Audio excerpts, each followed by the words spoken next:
시간에는 열매를 많이 맺는 제자라는 제목으로 함께 나누겠습니다. 예수님은 탁월한 비유가이셨습니다. 즉 비유의 달인이시죠. 성경에 보면 비유가 참 많이 나오는데 첫 번째 비유는 씨 뿌리는 자의 비유부터 시작해가지고 맨 마지막 비유는 양과 염소의 비유까지 총 38가지의 비유가 등장합니다. 오늘 본문의 포도나무 비유는 예수님께서 십자가에 달리시기 전날인 목요일이죠. 제자들의 발을 씻기시고 이제 성만찬을 베푸시고 감람산 서쪽 기슭에 있는 겟세마네 동산으로 기도하러 가시면서 포도밭을 지나게 되는데 그때 제자들에게는 마지막으로 비유하시는 비유가 바로 이 포도나무 비유가 되겠습니다. 즉 하나님은 농부시라는 거죠. 예수님은 참 포도나무요 그리고 우리는 가지다 라고 말씀하고 있습니다. 우리의 개념으로 보자면 포도나무라기보다는 덩굴에 가깝죠. 핵심 주제는 그겁니다. 죄를 회개하고 거듭난 제자는 영안이 열려 열매를 많이 맺는 사람이 되고 하나님께 영광을 돌리게 된다는 것입니다. 저를 따라 다 같이 고백해 볼까요? 내 안에 주님이 계십니다. 내 안에 주님이 계십니다. 그 주님이 나의 주인이십니다. 그 주님이 나의 주인이십니다. 아멘 아멘. 열매를 많이 맺지 못하는 이유가 있다. 우리가 신앙생활을 10년, 20년 해도 열매를 맺지 못하는 이유가 있는데 그 중심에는 내 중심, 내 가족, 내 소유 이런 가치관으로 바라보기 때문에 그렇다는 겁니다. 진정으로 우리가 영적인 눈이 열리면, 즉 영안이 열리면 모든 주체가 나에서 하나님으로 바뀐다는 겁니다. 그렇기 때문에 주어가 바뀌는 거죠. 내가 무엇을 이루었다가 아니라 하나님이 하셨다. 하나님께서 이루어 주셨다라고 고백하게 된다는 겁니다.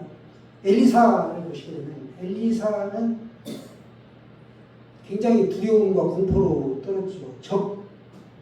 적군만 보였다. 그런데 영안이 열리자 하나님의 천군 천사가 다 눈에 들어온 겁니다. 자신들을 보호하고 있는 하나님의 군대가 가득한 것이 보였다. 영적인 눈이 열리는 것 중요하죠.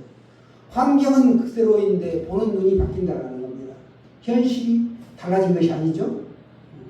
영적인 눈이 열리면 사고가 바뀐다는 걸 알 수 있습니다. 예수님께서 말씀하시기를 나는 포도나무요 너희는 가지다. 예수님은 참 포도나무다. 포도나무인데 가짜 포도나무가 아니고 참 포도나무다. 포도나무, 참 포도나무에서 참 포도나무, 포도 열매가 열리는 것이지 거기에서 감이 열리고 밤이 열릴 수는 없는 겁니다. 우리는 그래서 가지다. 우리는 어떤 근원이 아니라 연결된 존재라는 거죠. 연결된 존재. 연결된 존재라는 것을 말씀하고 있습니다. 내가 아는 것이 아니라 나는 예수님께 그저 붙어있는 가지에 불과하다. 영적인 눈이 열리면 그래서 모든 것이 하나님의 것으로 보인다라는 사실이죠. 내 자식, 내 직장이 아니라 하나님의 자식, 하나님의 일터 이렇게 된다는 거예요. 내 인생이 아니라 하나님의 인생이다.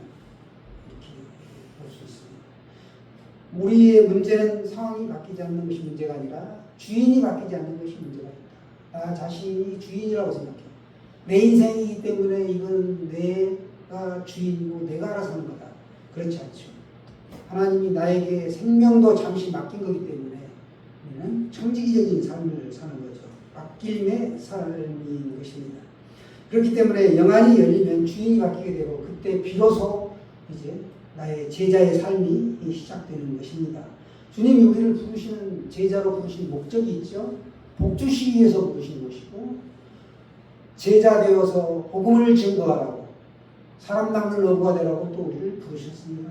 그리고 우리가 주님이 맡긴 사명을 끝까지 건강한 상태에서 이루도록 또 부르셨다라는 겁니다. 우리가 주님 안에 영적인 눈이 열리면 거하는 삶이 이루어지게 되는데 예수님은 말씀합니다. 나를 따라서는 너희가 아무것도 할 수 없다. 예수님 없는 삶은 아무것도 아닙니다. 이런 고백이죠. 가지가 나무에서 떨어져 나가면 어떻게 될까요? 열매를 맺을 수 없죠. 중요한 것은 내가 노력하는 게 아니고 연결이 되어 있느냐, 주님과의 삶이 연결이 되어 있느냐, 그거죠. 우리는 종종 내가 주님을 붙잡고 있다라고 착각을 한단 말이죠. 내 열심, 특심으로 나는 주님께 꼭 붙어 있을 거야. 물론 귀하죠. 그러나 주님이 나를 붙잡고 계시다 라는 사실이죠. 우리가 할 수 있는 것 단 한 가지, 주님 안에 거하는 것. 그거는 바로 기도하고 말씀 붙잡고 주님과 동행하는 삶을 살라는 거죠. 영안이 열리면 내가 주인이 아니라 하나님이 주인이 되시고 내 것이 아니라 모든 것이 하나님의 것이다. 걸을 때도 나는 눈에 보이지 않는 가운데 예수님 손 붙잡고 걸어가는 겁니다. 그래서 혼자가 아니에요. 우리 한번 생각해 보세요. 나는 여전히 내가 했다라는 생각을 가지고 살고 있는지, 또 결과보다 주님과의 연결을 중요하게 생각하는가, 또 어떤 실패나 손해가 왔을 때 내가 그걸 하나님의 관점에서 아니야, 하나님이 더 좋은 걸 예비하고 계실 거야 라는 생각을 가지고 해석을 하는가, 내가 주님 안에 거하는 삶을 살고 있는지 점검해 보시라는 겁니다. 또 우리가 적용해 보기로 합니다. 오늘 하루를 살게 되면서 하나님이 모든 것을 하셨습니다 라고 저녁에 잠자리에서 고백할 수 있는가 하는 거죠. 또 결과보다 주님이 하는 일에 집중하는 거죠. 내 소유를, 모든 것을 내 것이 아닌 주님이 잠시 맡겨주신 것이다. 심지어 생명까지도 이렇게 적용할 수 있는가라는 겁니다. 그래서 내가 라는 말 대신에 하나님께서, 하나님이 이루어 주셨습니다. 하나님이 하셨습니다. 우리 그런 간증 많이 듣잖아요.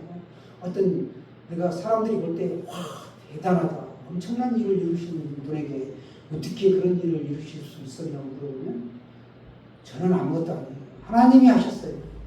저는 못해요. 이렇게 고백하는 걸 볼 수 있습니다. 하나님께서 다스리도록 내어 맡기는 거죠. 내 삶의 주체는 언제나 그래서 예수님이다. 내가 주인된 자리에 앉아 있는 게 아니고 예수님이 내 삶의 중심에 앉아 계시는 겁니다. 주도권을 주님에게 내어드리고 살아가는 겁니다. 우리 살다 보면 작은 일, 큰 일, 문제를 맡아드리게 됩니다. 그러나 작은 일을 만나도 큰 일을 만나도 모든 것이 하나님의 은혜다라고 우리가 각성하며 살게 됩니다. 오늘 내가 할 일에도 영적인 눈이 열려 하나님이 나를 이끌어가고 계시고 나는 하나님의 나의 개입하시는 것을 체험하며 살고 있다라는 걸 우리 모두가 체험했으면 좋겠습니다. 성경은 나무의 본체에서 잘라져 뚝 떨어져 나간 그 가지를 마른 가지라고 합니다. 과수원에서 이렇게 불필요한 가지들은 전지를 하지요. 그러면 겉보기에는 그것이 싱싱하게 살아있는 것 같아도 종래에는 그게 이제 생명력이 없기 때문에 생명줄에서 끊어진 거라 불쏘시개로 사용될 수밖에 없습니다. 땔감용이 되는 것이죠.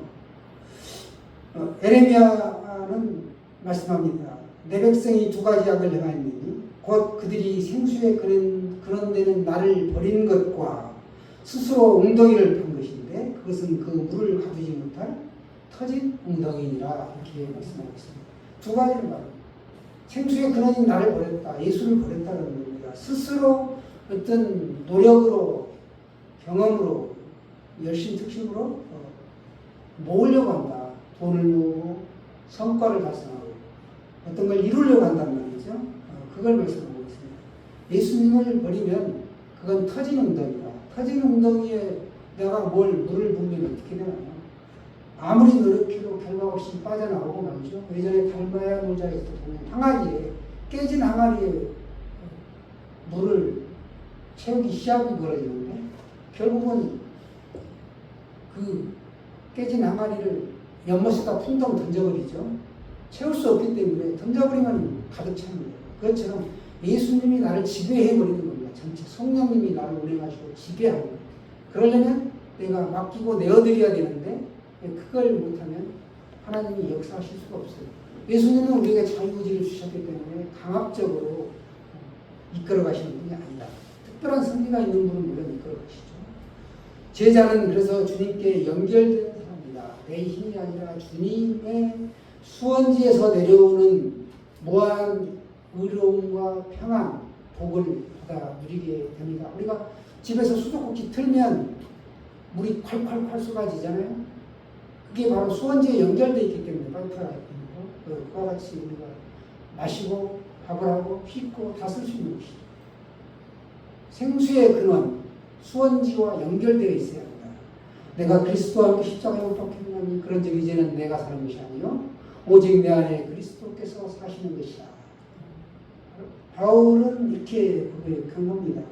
주님과 하나 된 사람의 진정한 삶의 모습이 바로 갈라디아서 2장 20절의 모습이죠.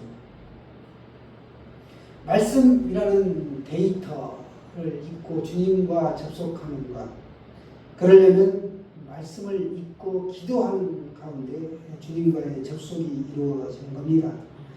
그 상태가 계속 유지되려면 순종해야 하는 것이죠.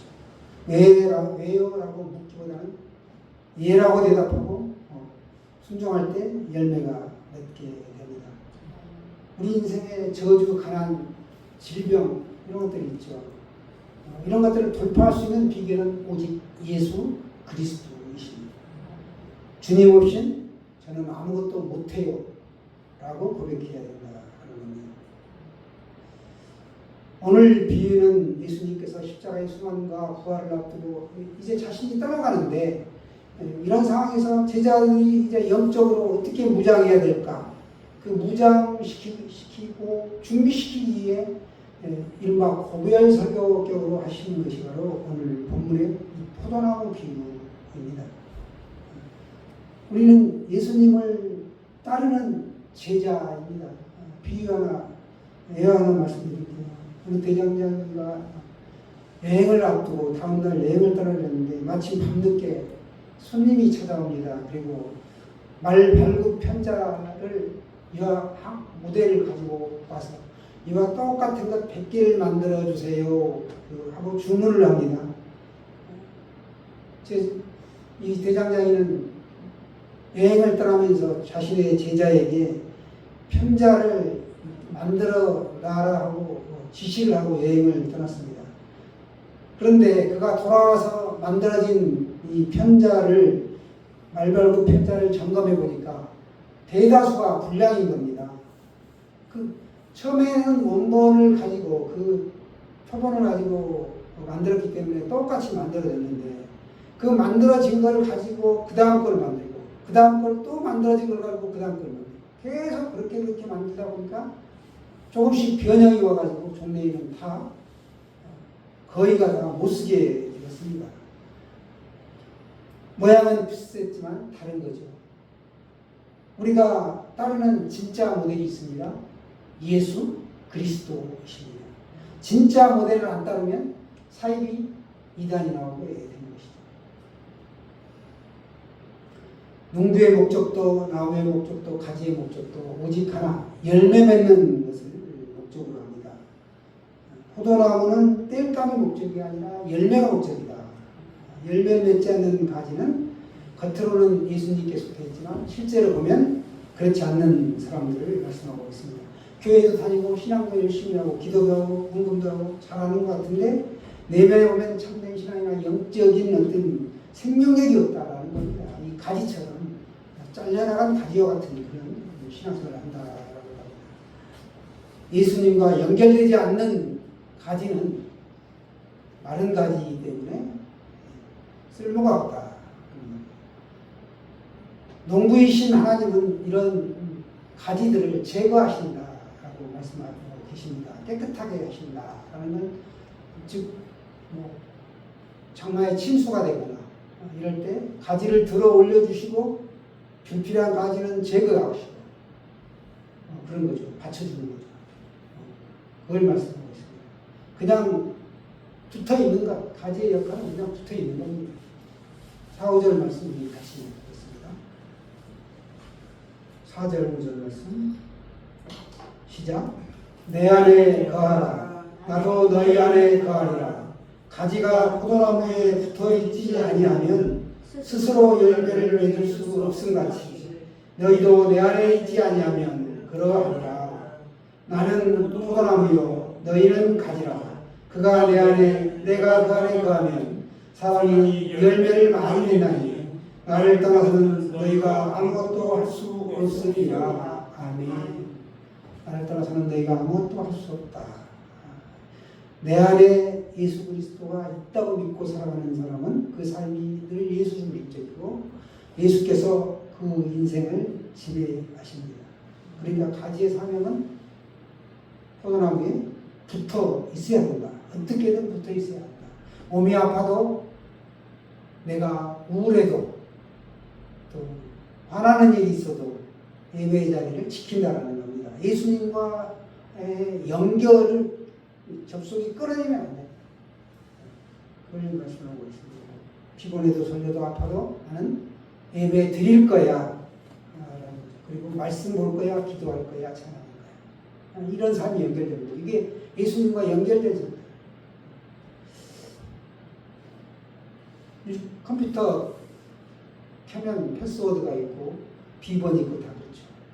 비번이 있고 아이디가 있고 다 있는데 패스워드 있는 우리 삶의 키는 예수 그리스도이시죠. 이미 예수님의 말씀을 받아들이고 그분을 따르기로 약속한 사람들이 그리스도인이죠. 그런데도 풍성한 열매가 맺히느냐 맺히지 않느냐 그 상태는 예수님의 그 참된 양식을 가지고 내가 살아가느냐 그렇지 않고 접속이 끊어진 상태로 내가 주인이 되어 살아가느냐 여기에서 이제 갈림길이 생기는 거죠. 신명기에도 말씀하잖아요. 사람이 떡으로만 살 것이 아니에요.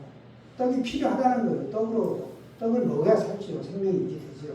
그러나 여호와의 입에서 나온 모든 말씀으로 사는 줄을 내가 알게 하려 하십니다. 사람이 떡으로만 살지 못합니다. 그러나 말씀이 있어요. 그러니 말씀이 있어요. 우리 말씀 통독도 하고 필사도 하시고 암송도 하시고 묵상도 하시고 얼마나 좋습니까? 이게 바로 우리 말씀이 기초가 되는 신앙생활이죠. 7절 말씀 같이 읽으실까요? 시작. 너희가 내 안에 거하고 내 말이 너희 안에 거하면 무엇이든지 원하는 대로 구하라. 그리하면 이루리라. 내 정욕대로 구하는 것이 아니라 내가 예수님 안에 예수님이 내 안에 계시면 내가 원하는 대로 그분이 원하는 대로 그분의 뜻에 맞춰가는 거죠. 사실 초신자가 기도하는 건 잘 들어준다라는 거 다 아시죠? 그렇습니다. 하나님이 말씀이 되는 삶 두 가지로 오늘 말씀하고 있습니다. 너희가 내 안에 거하는 것이 전제 조건이죠. 첫 번째는. 두 번째는 내 말이 너희 안에 거해야 된다. 그때 무엇이든지 원하는 대로 구하면 그것이 이루어진다. 바라는 모든 것이 이루어진다는 사실을 우리가 믿음으로 받으라는 겁니다. 먼저는 무엇입니까? 주님 안에 온전히 거하면 그 삶은 원하는 방향대로 흘러가게 된다. 라고 말씀하고 있습니다. 주 안에 온전히 거하는 자가 진정으로 원하는 것은 참된 그리스도인이 되는 것인데 그러려면 바로 성령 충만해야 하는 것입니다. 늘 필요한 거죠. 성령께서 내 안에서 자유롭게 운행하시도록 맡겨드리고 내어드리는 겁니다. 내가 주인이 되어서 내 마음대로 하는 자아를 깨우시고 예수님이 주인이시기 때문에 말씀에 비추어서 따라가고 기도 가운데 응답받는 대로 따라가고 그런 거죠. 그게 가장 복된 삶이라는 겁니다. 결국 나보다 나를 더 잘하시는 예수님께 맡겨드리는 것 그걸 말씀하고 있습니다. 무엇이든 원하는 대로 구하라 그리하면 이루리라 이렇게 말씀하셨습니다. 이게 바로 그리스도와 연합한 성도에게 주어지는 축복이라는 겁니다. 사랑하는 성도 여러분 8절에 보시면 너희가 열매를 맺으면 내 아버지께서 영광을 받으실 것이요 너희는 내 제자가 되리라 이렇게 말씀합니다. 말씀 앞에 묵는다는 것 귀한 일이죠. 주님 안에 거하고 주님의 말씀이 내 안에 거하고 더욱 풍성하게 열매 맺는 한 주간의 귀한 삶이 되시기를 축원합니다.